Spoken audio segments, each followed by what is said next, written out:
요 매도하에서 나타난 요 마이너스 코인베이스 프리미엄은 왜 나왔을까? 바로 독일 정부가 아까 판 거 있잖아요. 이것 때문이다 라는 분석인 겁니다. 지금 비트코인을 팔 수 있는 혹은 팔고 있는 세력은 누구일까? 고래는 누구일까를 봐야 될 텐데요.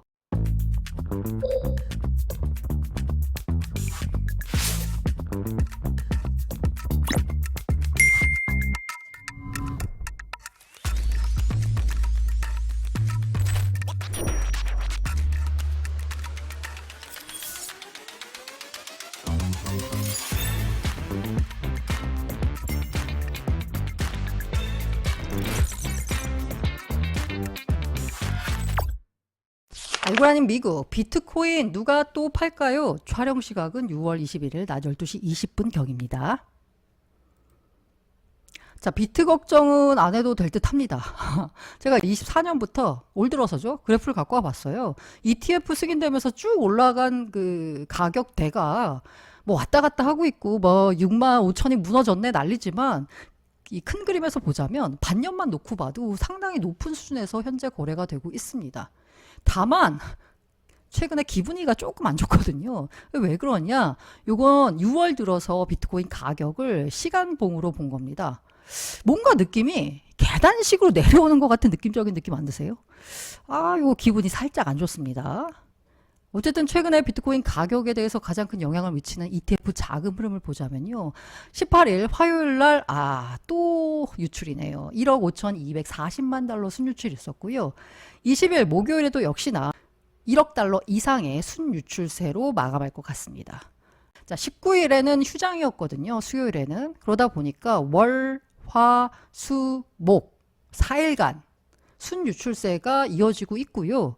아마도 만약에 금요일 날 4억 달러 이상이 들어오면 순유입세로 주간 순유입세로 전환이 되겠지만 그건 조금 힘들 것 같아서 이번 주 역시나 순유출세로 마감할 것 같습니다. ETF 자금 이름이 최근에는 그닥 좋지 않다는 점. 이 와중에 고래 매도 소식이 나왔습니다. 정말 생각지도 못했던 고래인데요. 바로 독일 정부입니다. 독일 정부 추정 주소가 6,500BTC를 매도한 정황이 포착이 됐고요. 200BTC 입금했고 코인베이스로 800BTC를 또 입금했대요. 그리고 매도가 아직 안 끝난 것 같다라는 분석들이 나오고 있습니다. 이와 관련돼서 주경 대표가 최근에 비트코인이 매도 압력을 받고 있는데 그 매도 압력이 어떤 거래소에서 비롯됐냐? 바로 코인베이스에서 나왔다라는 겁니다. 자, 코인베이스라고 하는 게 주로 이제 기관들이 거래하는 거래소다 보니 ETF로 자금이 많이 들어오면 혹은 미국의 기관들이 비트코인 매수세가 늘어나면 코인베이스에서는 다른 거래소보다 비트코인 가격이 더 비싸게 거래되는 코인베이스 프리미엄이 나타납니다. 그런데 최근에 봤더니요. 코인베이스 프리미엄이 마이너스예요. 이 얘기는 뭐다? 기관들이 코인베이스에 와서 매수하기보다는 매도를 한다라고 하거든요. 요 매도하에서 나타난 요 마이너스 코인베이스 프리미엄은 왜 나왔을까? 바로 독일 정부가 아까 판 거 있잖아요. 이것 때문이다 라는 분석인 겁니다.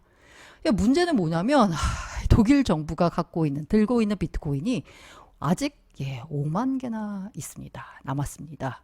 자, 이렇게 되니까 사실 최근에는 ETF를 통한 자금 유입, 그러니까 수요죠. 요것만 생각했습니다. 그런데 세력의 매도는 생각하지 못했어요. 요거는 사실 별로 따지지 못했거든요. 그렇다라고 하면 지금 비트코인을 팔 수 있는 혹은 팔고 있는 세력은 누구일까? 고래는 누구일까를 봐야 될 텐데요. 이 비트코인 트레저리닷컴이라는 곳에서 비트코인을 보유한, 좀 다량으로 보유한 곳을 주체별로 분류를 해 봤습니다. 이들이 보유한 비트코인은 총 한 260만 개 정도 됩니다. 카테고리별로 보자면 ETF가 가장 많이 들고 있고요. 100만 개 넘게 들고 있습니다. 정부, 그리고 상장기업, 비상장기업, 그리고 채굴업체, 그리고 디파이 프로젝트들이 들고 있는 겁니다.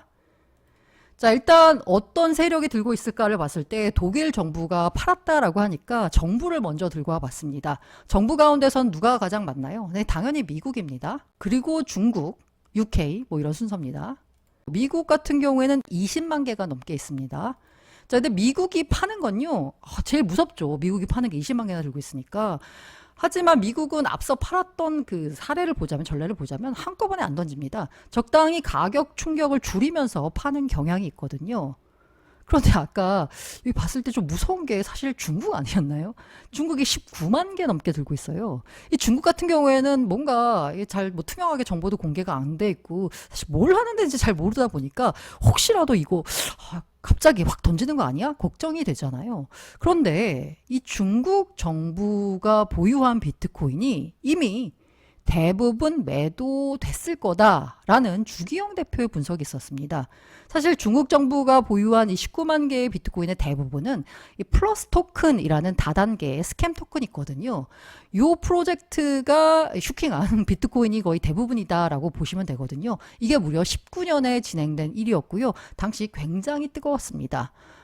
그래서 요 물량으로 압수된 게 19만 개 정도 되는데 이게 이미 주기영 대표가 판단하기에는 매도했을 가능성이 크다라는 겁니다. 왜냐하면 이 19만 4점 개를 압수했는데 그걸 추적을 해봤더니 당시에 대부분 거래소로 들어갔다는 거예요. 거래소로 들어갔다는 얘기는 뭐예요? 팔려고 보냈다는 거잖아요. 제가 지금 여기 비트코인 트레저리닷컴에서 보여드리는 요 숫자 있잖아요. 요 숫자는 정확하지 않습니다.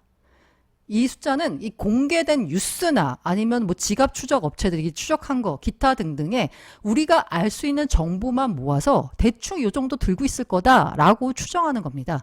이 때문에 19만 4천 개를 압수했다라는 소식은 나왔는데 이걸 팔았다라는 공식적인 뉴스가 없기 때문에 트레저리닷컴에서는 19만 4천 개를 중국 정부가 들고 있다라고 잡고 있는 거예요. 근데 주기영 대표는 아마 팔았을 것 같다라고 분석을 하는 거고요. 어쩌면 이제 다행히도 중국 정부의 매도 압력은 생각하지 않아도 되지 않을까라고 보입니다. 두 번째가 바로 상장사입니다. 상장사의 비트코인을 많이 들고 있는 리스트를 쫙 보자면요. 대체로 어떤 회사인가요? 네, 비트코인 관련 회사입니다. 채굴 업체나 뭐 블록 같은 회사, 뭐 테슬라는 좀 예외이긴 하겠지만 제일 많이 들고 있는 곳은 마이크로 스트래터지. 어우, 뭐 21만 개 넘게 들고 있으니까 혹시라도 마이크로 스트래터지가 파는 거 아니야? 라고 걱정하시는 분들 없죠? 예, 마이크로 스트래터지는 사면 샀지. 네, 안 팝니다. 실제로 묻다말 계속 사고 있거든요. 최근에도요, 무려 11,900개 정도를 추매했습니다. 평당가가 65,000이에요. 진짜 그야말로 돈 생기면 계속 사고 있고요. 비트코인 매수하겠다라고 하면서 전환사채 발행하겠다라고 했거든요. 초반에는 5억 하겠다고 했더니 결과적으로는 8억 달러어치 발행했습니다. 전환사채가 말이 좋아 전환사채지 빚내서 비트코인 사겠다라는 거잖아요. 이런 식으로 가장 많이 상장사 가운데서 비트코인을 들고 있는 마이크로 스트래터지는 걱정 안 해도 될 것 같고요. 마라톤은 채굴 업체니까 이건 좀 예외로 보고 테슬라를 보자면 9,700개 정도 들고 있죠. 테슬라는 팔까? 걱정을 하시는 분들도 있을 텐데 사실 어떻게 보자면 2차 불장의 시작이 테슬라가 우리 비트코인 갖고 있어요로 시작했다가 테슬라가 우리 비트코인 팔았어요 하면서 가격에 좀 충격이 왔잖아요. 테슬라는 어떻게 할까? 이게 뭐 테슬라 뉴스는 아닌데 이 마이클 세일러가 23년 11월에 한 발언입니다. 뭐라고 했냐면요.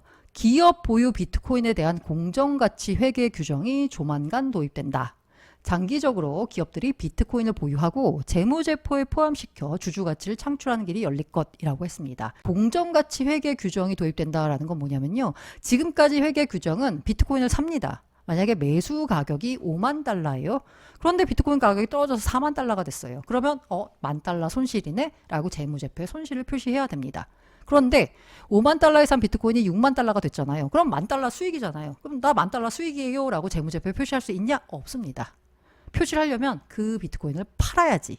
팔았을 때 나온 그 수익은 표시할 수 있지만 들고 있는 상태에서 수익은 표시할 수 없습니다. 손실은 표시해야 하고요. 근데 이게 바뀌어요. 그래서 이제 내년부터는 이 공정가치 회계 규정이 도입이 되거든요. 지금 24년은 해도 되고 안 해도 되고 내년부터는 해야 되는 거고요. 그렇게 따지면 이 테슬라가 비트코인을 팔았을 때를 보면 이 본 영업에서 좀 돈을 좀 조금밖에 못 벌었어요. 그래서 비트코인을 팔아서 수익을 현실화해서 이 테슬라의 수익 자체를 늘린 거거든요. 분기 수익을. 그런데 지금은 굳이 팔지 않더라도 수익으로 잡을 수 있습니다. 테슬라의 평균 매수 단가가 3만 달러가 안 되나? 뭐 아무튼 지금보다 훨씬 낮은 수준이잖아요.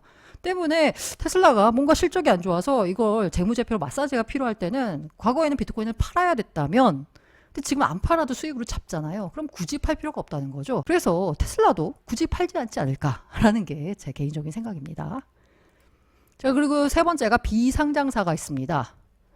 여기 마운트곡스, 블록원, 테더 있습니다. 블록이야 뭐 이오스 개발사죠. 여기야 뭐 그냥 들고 있을 것 같고, 테더는 돈 생기면 계속 산다라고 했잖아요. 자신들의 영업이익의 15%는 계속 사겠다라고 했잖아요. 그러니까 아마 얘네는 팔진 않고 아마 계속 살 것 같아요. 그 문제가 이 마운트 곡스입니다. 이 마운트 곡스 역시나 여기 20만 개로 표시가 됐잖아요. 이게 정확히 20만 개는 아니고 뭐 14만 개 뭐 여기가 나오고 있습니다. 어쨌든 마운트 곡스가 문제예요. 그럼 마운트 곡스 문제는 어떨까라고 보자면, 저도 여러 차례 말씀드렸습니다만은 10월까지 채권자들한테 비트코인을 돌려준다라고 하고 있잖아요. 이미 돈을 받을 사람들은 받았고요. 그리고 급전이 필요한 사람들은 자신의 권리를 업체한테 팔아가지고, 부실 채권을 사는 업체한테 팔아가지고, 이미 그 사람들은, 개인들은 돈을 들고 있지 않아요. 다량의 물건을 보유한 사람들은 이 채권회사, 이 VC거든요. 그렇다라고 하면 가격이 충격을 정도로 비트코인을 한 번에 팔진 않을 거라고 생각을 합니다.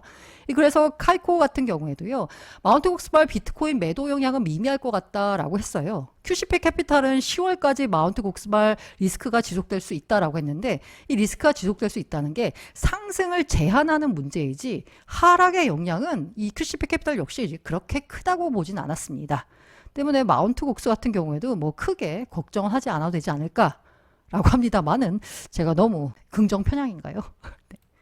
자, 네 번째가 ETF입니다. 최근에는 유출세지만 이 누적으로 보자면 역시나 순유입은 계속되고 있고요. 게다가 이 미국 말고 홍콩이나 호주 시장도 점점 커지고 있습니다. 호주 증권거래소에는 이제 바네크 외 비트코인 현물 ETF 신청사들과 상장을 논의 중이다라고 해서요. 호주에도 여러 개의 ETF가 상장될 것 같습니다. 자, 아울러서 비트 ETF를 통한 기관 자금 유입, 진짜는 이제부터다라고 볼 수 있는데요. 제가 앞서 비트코인 ETF를 보유한 곳들 봤더니 헤지펀드가 많다라고 했잖아요. 얘네가 진짜 비트를 사려고 이걸 산 건지, ETF를 산 건지, 아니면 비트 ETF로 비트 숏을 치려고 한 건지 잘 몰라가지고 애매한데, 진짜 기관들 언제부터 들어오느냐. 번스타인이 보기에는 주요 증권사 및 대형은행이 올 3, 4분기, 그러니까 하반기죠, 비트코인 현물 ETF 거래를 지원할 전망이다라고 합니다. 주요 증권사 및 대형은행은 고객 기반이 대중적인 곳이에요.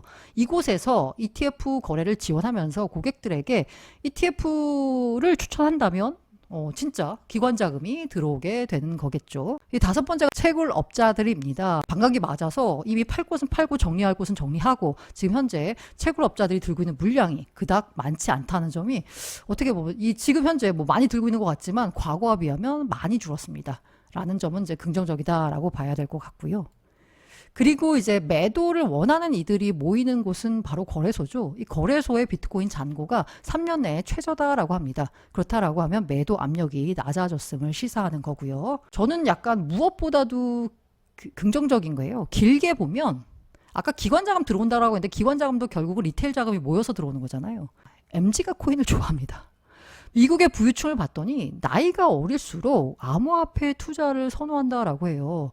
BOA, 뱅크 오브 아메리카가 24년 미국 부유층 연구 보고서를 발표를 했는데, 이게 우리로 치면 왜 국민은행이 부자 보고서 그런 느낌이에요. 투자 가능 자산이 300만 달러 이상인 21세 미국인 1000여 명 정도를 대상으로 설문조사 했대요. 제가 놀란 게 뭐냐면요, 21세에서 43세 부유층은 투자 가능 자산 중 28%를 암호화폐 및 디지털 자산에 할당했다. 대단하지 않아요? 이게 제 느낌으론 우리나라보다 더 높은 것 같습니다. 느낌상으로는. 반면 44세 이상의 부유층은 전체 자산의 단 4%만 암호화폐 및 디지털 자산에 투자했다라는 건데, 4%만이라고 했잖아요. 그런데 국내 부자 보고서 보면 비트 투자 비율이 제 기억으로는 1%, 2% 되나 안 되나 그 수준이거든요. 일단 우리나라보다 부유층 부자 보고서만 놓고 봤을 때는 비트코인 투자 비율이 미국이 더 높았고, 게다가 젊은 층으로 보자면 어릴수록 코인을 좋아합니다. 이 때문에 앞으로 유망한 거고요. 그리고 온체인상으로 보니까요, 고래는 사고 있대요. 트레이더는 파는데 고래는 매집하고 있다라고 합니다. 이걸 전문가들이 보면 반등 시그널로 해석한다라고 합니다. 그런데 지금 뭐 아시다시피 가격이 지지부진하잖아요. 왜 지지부진할까? 매크로 때문인데요. 전 코인시어스 CSO가 코인이 정체기에 접어든 이유는 바로 매크로인 작용이 크다. FOMC의 매파 스탠스, 미국의 높은 CPI, 금리 인하 기대감에도 불구 반응하지 않는 시장, 낮은 변동성 거래량 등이 가격 정체를 야기하고 있다라고 했는데요. 그래서 그 매크로를 보자면 지금 현재 뱅크 오브 아메리카가 서베이를 해봤더니 미 연준이 1년 내에 최소 2차례 금리를 인하할 거다라고 답했다라고 합니다. 사실 지난해 말만 해도 막 6번 한다, 5번 한다, 뭐 3번 한다, 최근까지만 해도 이러다가 이제 2차례로 수렴했잖아요. 점점점 인하 기대감의 그 횟수 자체가 줄고 있고요. 그 줄어든 기대감이 반영된 게 바로 가격이 아닐까라고 합니다. 그래서 2차례밖에 안 해? 그럼 더 떨어지는 거 아니야? 라고 하는데 벌써 이런 금리 전망은 현재 가격에 반영됐다라고 보셔도 될 것 같습니다. 차트 한번 다시 보실까요? 아마 다들 찝찝하실 거예요. 이게 6월달 들어서 봤는데 느낌이 쎄한 게 이게 뭔가 느낌적인 느낌이 계단식으로 가격이 하락하고 있는 것 같잖아요. 찜찜합니다. 계단식으로 가격 하락하니까 야 이거 추세 하락 아닌가? 라고 생각해 볼 수 있잖아요. 그래서 추세 하락이 시작인가? 라고 걱정하시는 분들도 많을 텐데 윈터뮤트 같은 경우에는요. 아니다. 약세 추세는 곧 끝날 거다. 라고 전망을 내놨습니다. 주기영 대표 역시 여전히 비트코인은 상승 사이클에 있다. 라고 얘기를 했고요. 그리고 FTX 파산과 루나 사태를 예측했던 유명 트레이더 GCR이라고 있죠. 요 분도 아직까지 강세장이다 라고 전망했습니다. 누가 벌써 꺾였다고 하느냐 라면서 서클 CEO 같은 경우에는 어느 때보다 지금 코인에 대해서 낙관한다라면서 지금이 시작이다 라고 밝혔습니다.